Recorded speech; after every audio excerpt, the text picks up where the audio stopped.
Hey, thank you, Nora. Recording in progress. Thank you, Nora.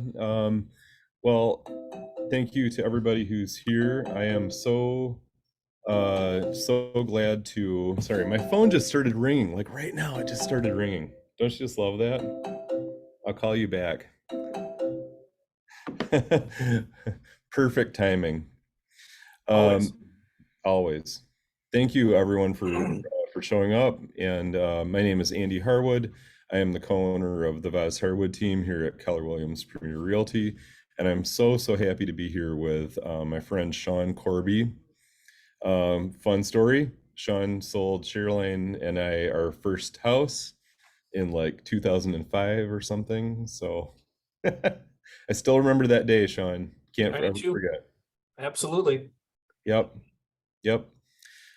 So thrilled to have Sean here with us. And the reason I wanted to invite you for this, Sean, is because we've had a lot of conversations over the years about money. You gave me some of my best advice, some of your best advice, some of the best that I've heard um, when I got into the business and as we get struggled to get started and all of that kind of thing. And I think the funny thing was that the challenges started appearing, or new challenges started appearing when we started making some money. And then it's like, well, how do we keep ourselves out of trouble? How do we keep the business solid? And one thing I want to set up at the beginning, we're not setting ourselves up here as the financial gurus. We've made a lot of mistakes, both of us. We've learned by trial and error. We're Absolutely. we're, we're just two guys who own real estate teams, and we want to pass along anything that we've learned or learned what not to do. You know, would that be Right. accurate, Sean? That's 100% accurate. Yep. Not Yeah. representing that we're experts. In fact, we're still learning as we go, and that's the thing. So, Well, we're always learning as we go, because one thing that you realize as you progress in your career, especially as your business changes and scales, is that the challenges change, right? When you go from right. being solo agent to having, and not everybody goes this trajectory, but you go from solo agent to having maybe one employee or one part-time helper, or one employee to start with was Nora, um, and other agents on your team. And whatever your situation is, the financial situation can get more complicated, both for cash flow and taxes and whatever. There's more moving pieces. So, Absolutely. yeah.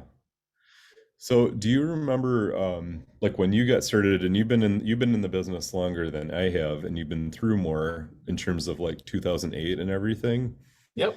Do you remember like when you were a solo agent and what you felt like the challenges were like, and how that's changed over the years? Oh, absolutely. So I got started with Keller Williams in May of 2004. So this is literally just got 19 years with Keller Williams, which is just insane to So think we really were one of your early customers. you were definitely one of my early customers. Absolutely. Um, but so I started out like most agents do as a single agent, and just kind of, you don't know what you don't know at that point, right? You just kind of start showing up for stuff and going to trainings and just plugging in.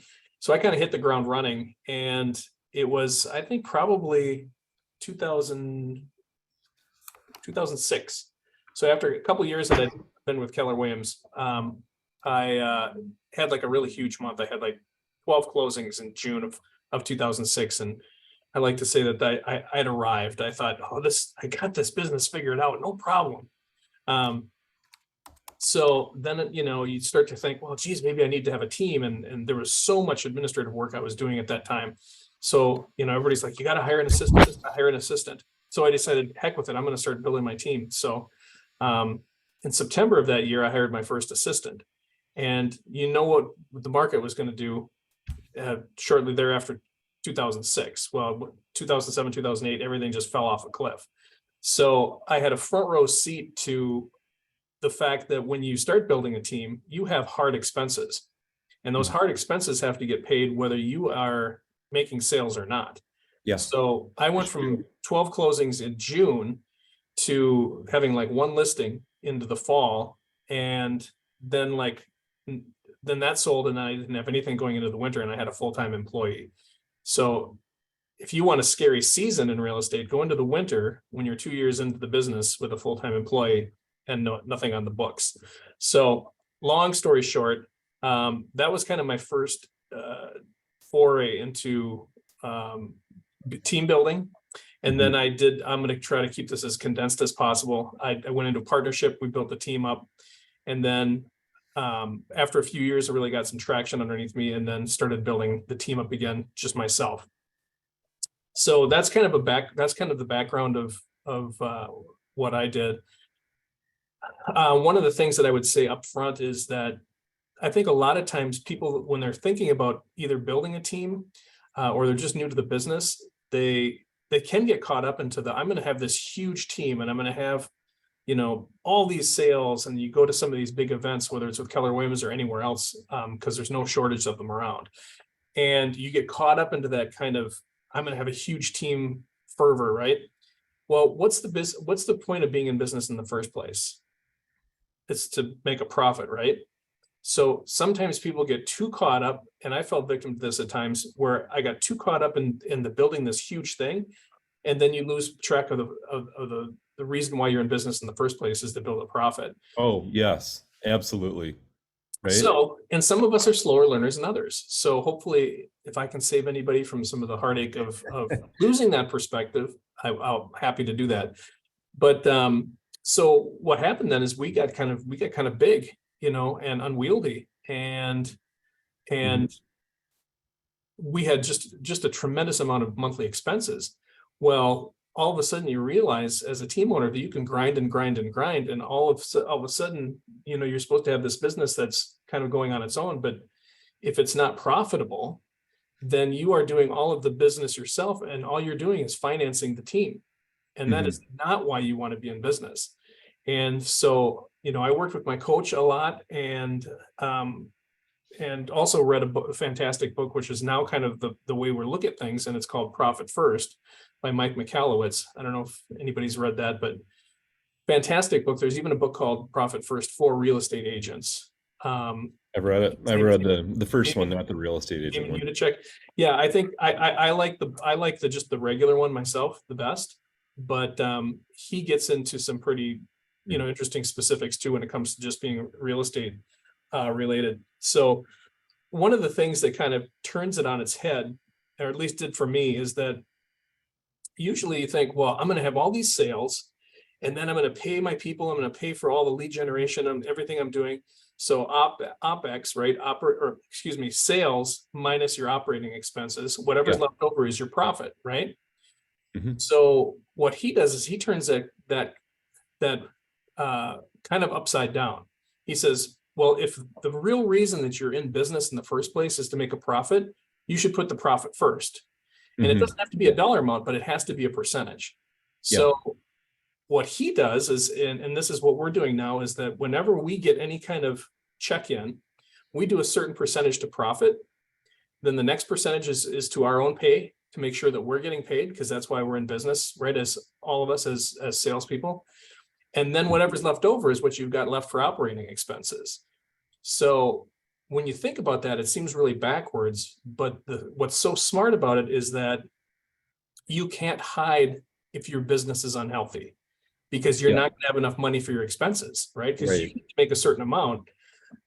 Otherwise, if you just keep your expenses, you're not going to have any, or you're going to start borrowing money to keep things afloat, right? That's the danger of that. So that's kind of what we've started to implement. That is exactly right, Nora. And so there's different things. What he advocates is that you pay yourself profit first. That's why it's called that. And then your owner pay, and then your taxes, and then whatever's left over is for your expenses. So, and what you can do is, and I don't want to get into too much detail here, is there's ideal percentages that he's kind of come up with to say, here's what a healthy business's percentages look like. And those are kind of your percentages are kind of your target allocation percentages, right? Or what he calls your TAPs. So these are Mhm. what you want. Ideally, you want 10% profit off the top, and then 20% going to, owner pay, and then you've got a real lean, profitable business machine at that point. But that's not how you start usually when you make this discovery. So you have your current allocation percentages, or your caps, and then you, over time, you start to kind of morph those into the right target. But Yep. it's a phenomenal way of looking at it, and it's been transformational for us. We had to do a lot of tough changes last year because It's a we tough had year. we had a team. Yep, we had a team, and we had some part-time people, and what we were finding out was that some of the part-time people that were doing 2, 3, 4 deals a year, well, that's great, but every deal is a new experience, right? That needs a lot of hand-holding and bandwidth. And we had like 3 full-time employees, and that is a lot of operating expense. And It's when a lot of operating expense. sales evaporated, it just ate up all of our savings, all of our reserves. I mean, Yep. fast. Yep. So It's amazing. we had to trim back down, and like I say, we grew from 15 people to 7. And when I say grew, as I truly feel like Yes. we grew as a team You by can paring down. grow by doing this. Oh my goodness, it's a completely different ball game right now. And so we're revamping, but we've got a lean mean team, and one full-time administrator. Some of you may or may not know Travis Olson, who's amazing, and I've been in business with him for almost 18 years. So Yeah, amazing. yeah, so that's kind of an overview of kind of how we approach it. And yeah, I kind of just kind of went with it here. I didn't Oh no, that's stop for good. any That's questions. good. No, that's totally good. If anyone has any questions too, feel free to just jump in. This is very informal. Um, but you said something it's so simple, but it's something that I think we don't think about sometimes. I never thought about it. Like I thought it was something I didn't have to think about, that your business needs to be profitable. I mean, that Right, seems so silly, right? Like, why would you have a business that's not profitable? And especially when we understand there are a lot of bigger companies that aren't profitable, like Zillow, right. and Redfin and places like this that aren't, don't always show a profit or have never showed a profit. And so, uh, but I think we have to remember that at our small scale, we simply can't afford to do that. Like we're not taking market share. We're not taking like take market share equation and then see if we can make it up on the back end. We're just small realtors and small real estate teams. Mhm. So we have to be profitable.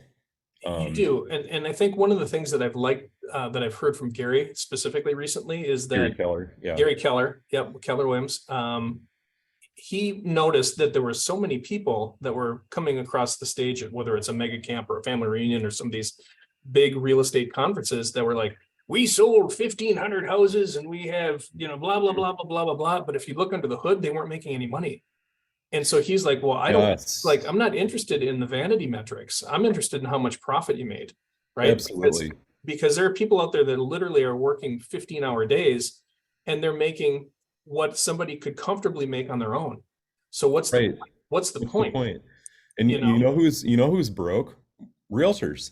People think we make all this money. And the problem is often we do, but there's a lot of ways to spend it. And there's a lot oh of yeah, ways for it to pass through your business very quickly. And when you go to big events like, family reunion or conferences or whatever, there's a lot of shiny objects too. oh And yeah, you easily feel that you need to spend on things to kind of either keep up with the Joneses, or that you just heard this team is using this. oh And so yeah. maybe I should jump on that too. You have to And do all, you that's have to not do all of just, it. You have you to do don't want all to of be, it. yeah. And for me, I don't want to be risk averse. Like I want to be able to put some good capital at something with a chance that I'm going to get something out of it. Mhm. But one thing I certainly learned from last year too, when things really went down in fourth quarter, that our expenses were too high. I had way overshot that. I had gotten into the shiny object syndrome and let's do this, let's do that. Mhm. And that's my cautionary tale right now after having gone through 2 quarters of intense butt kicking, that I want to be more conservative, 100%. And right? my coach put it this way. He said, well, when things are good, you can hide behind bad percentages. That's right. You That's can right. because everything's selling, you can have, you just feel like you got it figured out. And you'd be like, hey, you know what? So our expenses are, so much a month. We're going to make it up because we've got all these sales coming in. He Yep. said, when the tide goes out, in other words, when the market shifts, Yes. you get to see who's swimming naked, is what he said. Yeah. And that's not a fun moment to realize. You're like, oh my goodness, and I thought that was such a great way of putting it, because it was It's a like great way of putting it. we were we were It's we were treading water so naked. It was just a beautiful it's thing. a visually memorable way of putting it, right? Yeah, yeah, that's Tide goes out. that's exactly it. And Um, and and so that was a big aha for us, and we just decided, well, heck, and just in all transparency, when you think about a team owner, or somebody that's building a team, right? Like, so, but Andy's got a team. I've got a team. You think, well, this is just they've got it all figured out, and it's not necessarily true. Because there's been plenty of times where I've sat down and had a hard conversation with my wife, who happens to be our CFO. So those are some fun conversations. yes. But Well, I'm answerable to my wife too, who's our CEO. So right. But I don't think, here's the thing, sometimes, because I'm a big proponent of teams. I think teams are the way to go. I always say, if I was going to go to another state, I would probably join a team, because I understand the value of the team, the dynamic of the team. There's so much that you get from being on a team, as long as same. you're making the money, right? And there's no risk if you're the agent. Well, a lot of agents, when they're joining a team, will kind of look at it, rightly so, through the radio station WIFM, right? What's in it for me? And they start looking at splits, and they look at this, and, well, why would I give you half of my income, and why would I give you half my commission? And they kind of lose the perspective of the team value. Well, here's the secret. Team owners have the same conversation, especially when their business is flabby, because they'll look at the books and go, I did 25 transactions or 30 transactions on my own. And if they do the math and they see what they would have made without having a team, and it's more than what they made on a Yeah. team, well, then they're doing it wrong. They could have Yeah. actually made more money on their own than being a team owner. So They could have had a it goes both transaction ways. coordinator or a part-time assistant to help take the Correct. pressure off a little bit. And Correct. that's It goes both ways. And so there has to be this kind of balance, right? So there's a sweet spot where there's a synergy where it's profitable for everybody. Mhm. And I think that is the secret sauce, at least from the team owner perspective, is to try to figure out what that is. Because I know that I don't like to work by myself. It's just no fun. I like Yeah. to work with people, right? It's Yeah. like, I like to come in, and, like, Andy likes to see Nora likes to see Andy. At least I'm thinking that's the case, right? They've been in business long Some enough. days. Yeah, but I mean, but it's like, Travis and I are always giving each other, grief, but that's why I like to come into work. I like the team. I like the team perspective. And I do truly think you can go further with people, so I at the think same so point, too. you just can't get lost. You can't get lost in the, I'm going to have this huge team, because when our team was its largest, that was probably when I was the most stressed out and probably the most unhappy. It looked great from the Sure. outside, the Yep. bold law, don't compare your outsides to someone else's, your insides to someone else's outsides, because sometimes you see these big teams and you think, oh my gosh, they've got it all figured out. But you never see behind the scenes. You never see the stress. You never see the other things, the drama, because all of that stuff goes up like this, like a bell curve, the It larger can. you get. It can. Right? There's It more can, moving it pieces. can, Yeah. it can. And I'm sure there are some people that have it going like a well-oiled machine. Yeah. I just know for us, we've completely retooled, and now we're much more about, what's the profit look like? But I think that's the important point for everybody. Some people have no, because I don't, and we can talk about teams. That's totally great. I love everything you said, but I don't want people to think this is we're just talking about teams too. Oh yeah. Yep. Right? I mean, Absolutely. the same principles apply to everything. It's just if you're selling a few houses a year, you're at this scale. And there's no right or wrong answer to this because everybody's income needs are different, everybody's personality is different, business desires are different. But if you're selling like quite a few houses a year, now you have a different scaling problems. You might have some logistics around, can I do all the showings, or Right. do I need a transaction coordinator or whatever? But now when you have employees and you have other agents who are working under your brand and you're responsible for more expenses and things like that, Yep. it's the point is that everything scales, right? So your Correct. finances and your financial fitness has to scale along with it. Yep. Um, Let me jump in here. I saw that yeah, Nora had done a question quite a while ago, and I didn't see it, so now I'm looking at it. As solo agents, what's the number one thing agents can do to help them get by month to month when they don't have a salary and depend on commission? yeah. I wanted to talk about a few like tried and true principles like that too that we could pin down for everyone. Yep, absolutely. So what I would say is, so this would be directed towards solo agents that are not on teams. Do everything you can to be prospecting based, marketing enhanced. In other words, do not look for, don't do 72 sold. Don't do some of these, don't do some of these things. And You're the first person I've heard say that. I didn't do it, and no offense to anybody. No offense, and some people are doing it, but as a new agent or a solo agent, I just don't think it's, don't spend your money on leads. No, Spend it's your too much time, risk. spend your time developing relationships. So Right, something be like that much is too more, much. Yeah, yep, be much more prospecting based, marketing enhanced. Lead with revenue. So in other words, get your sales up, get your profit up, get your savings account up, so that you've got a pad from which you can work and not be working completely under stress, right? yep, Develop your craft, get to know how to be a good agent, and then do everything you can to generate business. Like I grew my business. I completely started my business as a solo agent, and all I focused on was sphere of influence and open houses, yeah, because there's no expense, right? And now that's there's right. social media. You guys do an amazing job, and there's no expense to just doing your organic social media, right? Right, Obviously, you can spend money on Facebook and you can spend money on YouTube and different things, but there's no need to.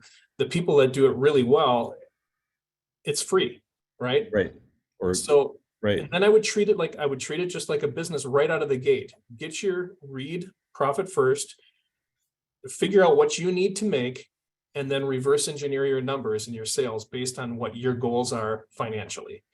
Then when you get to the point where you are making, like I like to joke around, I arrived June of 2006 with my 12 closings. When you get to that point where you do have some extra pad, then start to leverage out the pieces that are taking money away from you. And what I mean by that is never lose sight of what your dollar per hour is. Yes, yes, So you as an agent, if you are good at connecting with people and you can do an open house and connect with people and they like you and you like them and you're going to get clients that way, you're probably making $200 to $400 to $500 an hour to do an open house. Right. So when you're prospecting, you are making your most amount of money when you're actually doing that work. When you're putting together a home book or a flyer, you're starting to do $20 an hour, $25 an hour work. So this is something I got from Ben Kinney. Never forget your dollar per hour.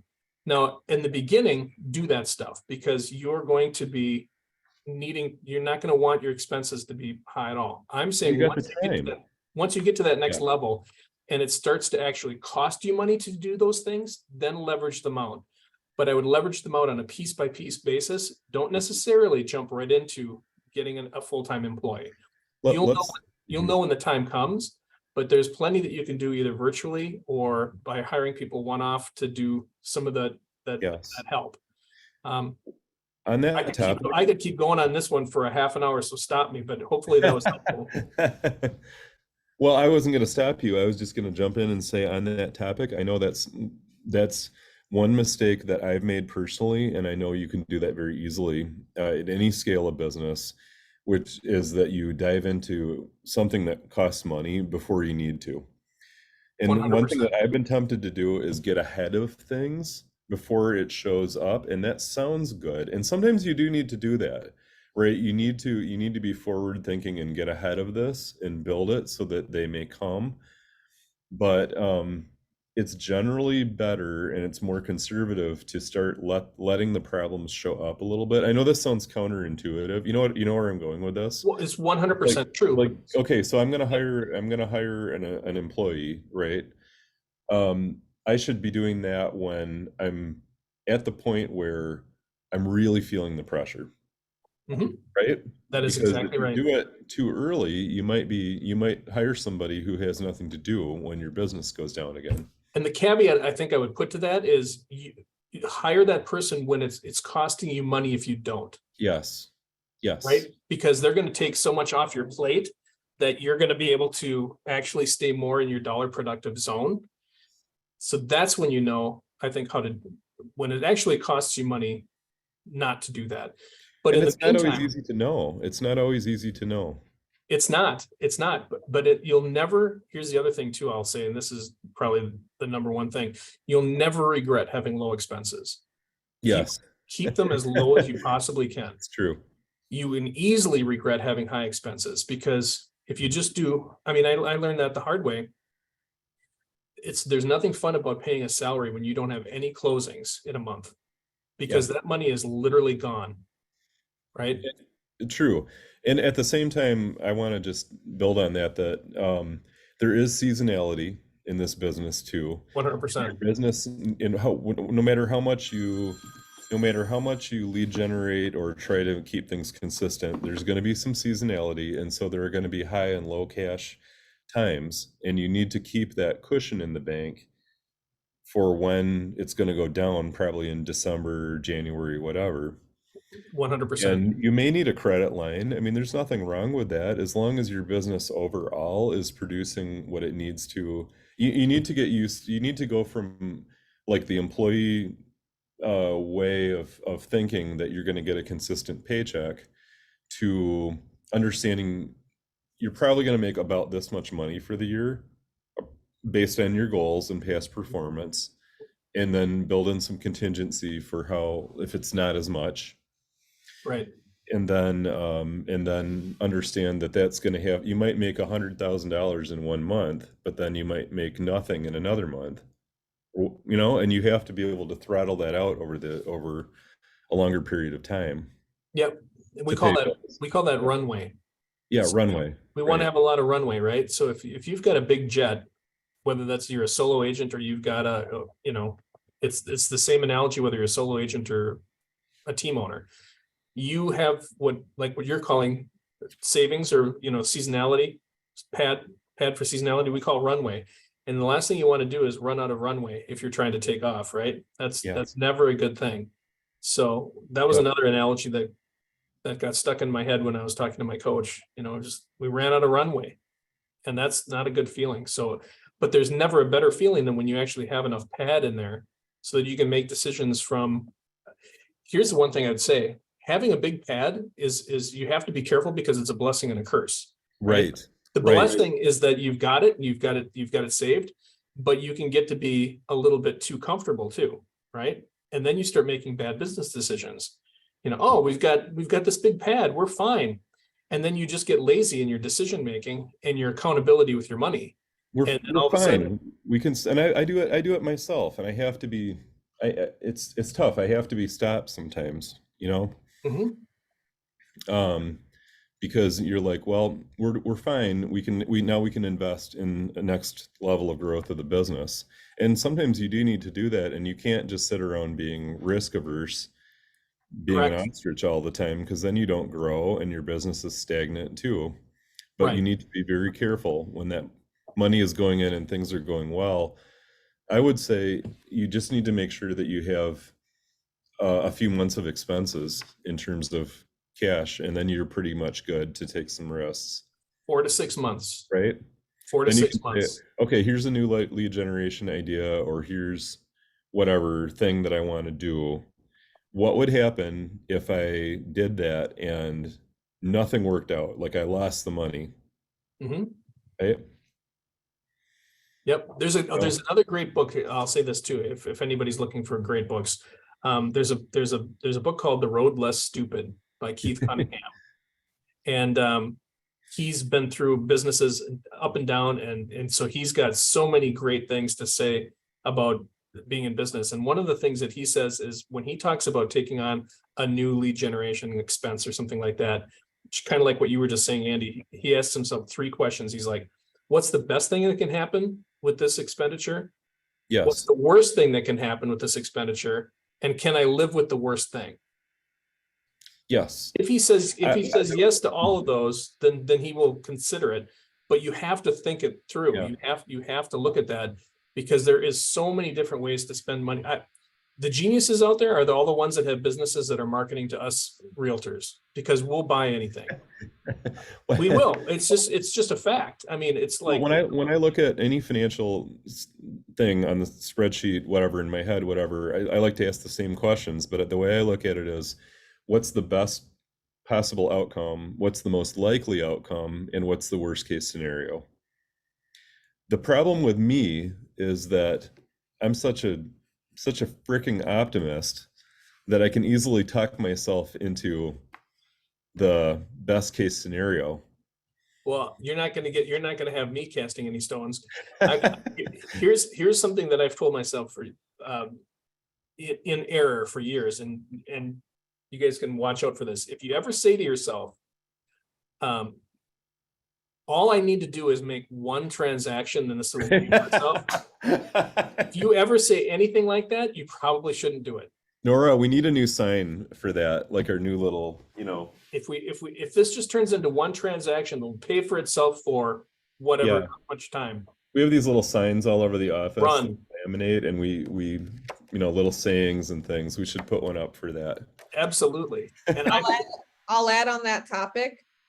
No amazing system in the world is going to make you do something that you know you would never do. So if you're someone who is never going to call somebody, don't spend money on a mojo dialer, okay?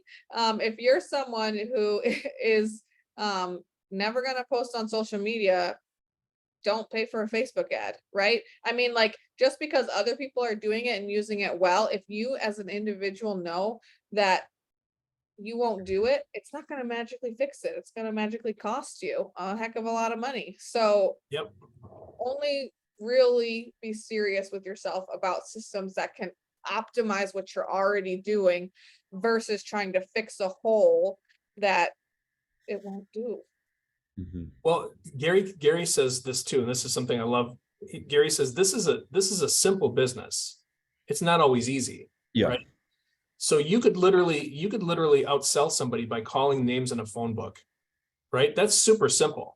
It's not easy. It's not something I want to do. I don't want to get yelled at every 10 person. It's simple, but it's not easy, right? Yeah. Doing Open houses is simple. I happen to think that's kind of easy too, right? Talking to your sphere, doing client events. Some of those things are simple and easy. What happens, and this is a Garyism, he says, when you're chasing a shiny object, you are trying to literally just do anything you can other than do what you know you need to do. That can happen. That's right. You're just trying to make it easier. So in other words, if you buy a lead source, you're just trying not to pick up the phone a little bit more, right? You're trying to do less open houses. You're just trying to you're trying to make it easier on yourself. And that allure is what gets you to spend money that you shouldn't. Another Garyism, let's talk about red light, green light, because that's something we've talked about a lot and I use in my business too. And that's the thing that often stops me when I'm thinking red light, green light is just, or do you want to describe it, Sean? Red light, green light is holding the money that you're spending accountable, right? So if you were going to do I would say either expenditure or even idea, you launch it, right?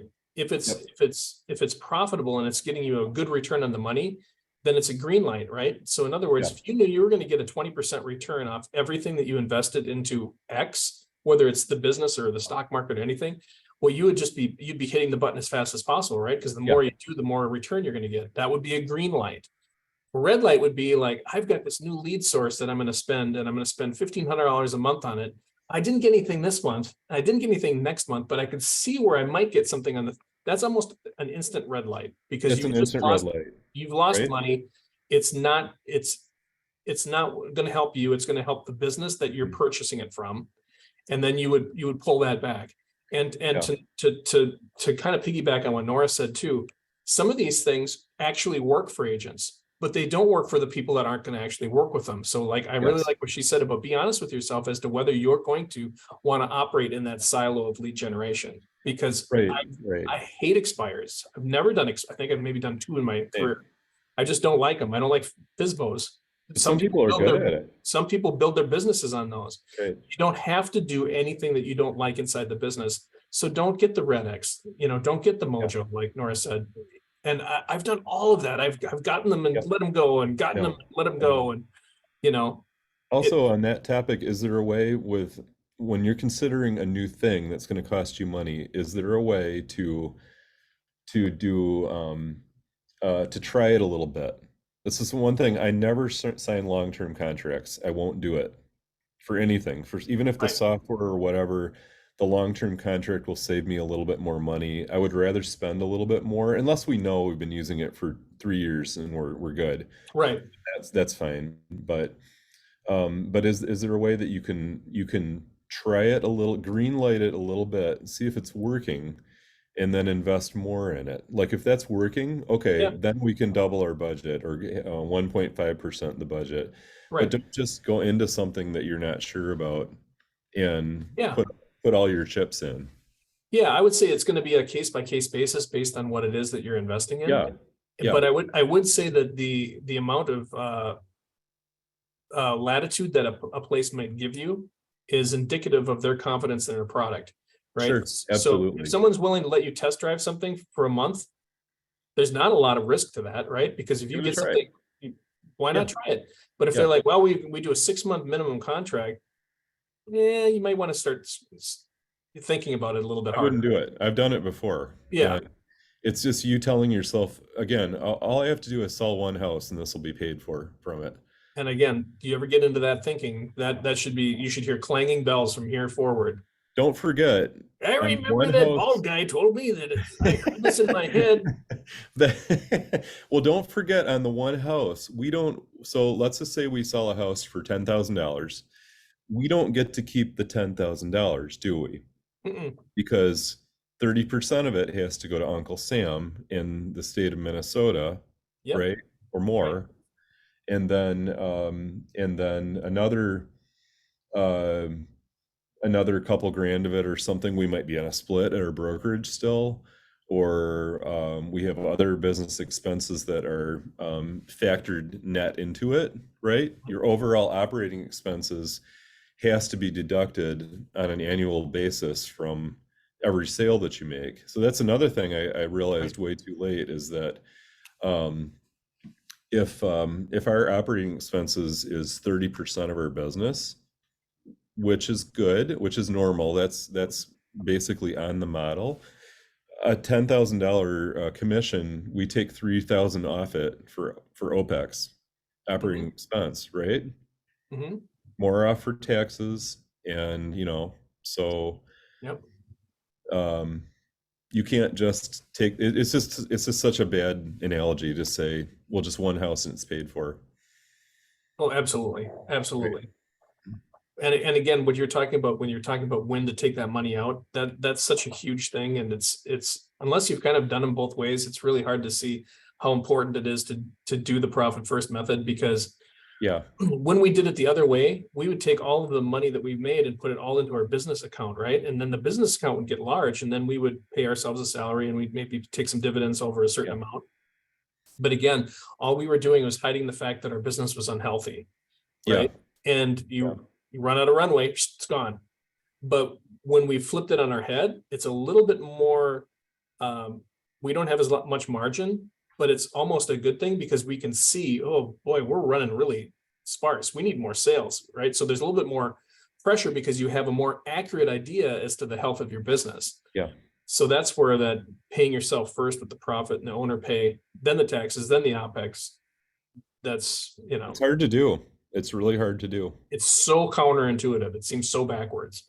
But once you get those accounts set up, you can really see, I mean, I'll just tell you right now, what we do is we take a 4% profit off the top. So, Mhm.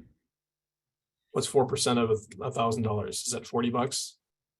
Yeah, at least it's So if we made it's not much, $1,000, but we would take yeah. $40 and put it in our profit first account. That does not get spent on anything having to do with the business. And then we do a percentage that gets into owner pay. And that does not ever see the business, because if it ever has to, the business, and this could be solo or a team, business isn't healthy. If you're not able to pay yourself, then you, right? Even minimal profit from Correct. the business isn't healthy. The expenses has to come after all of that stuff. Mhm. Otherwise you don't have a healthy business. So.